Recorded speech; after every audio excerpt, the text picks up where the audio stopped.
شکر یزدان دختر ایرانیم،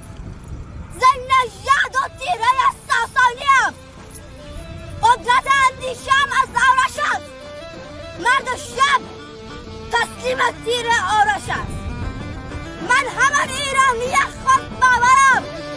بسترین موشقی نامآورم، یگانه پرستم اهوراییم، زبدون های جهان نوریم، به کوبش به آرش به جمشید هستم، به نقشان نگار تخت جمشید هستم که ایران همین قلب و خون من است، گرفتار خون در وجود من است.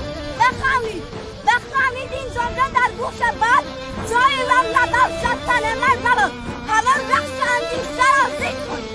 جهان را به شاهنامه آرزین کنید که هر کس که شاهنامه خوانی کند چون مرد و چون زن پهلوانی کند.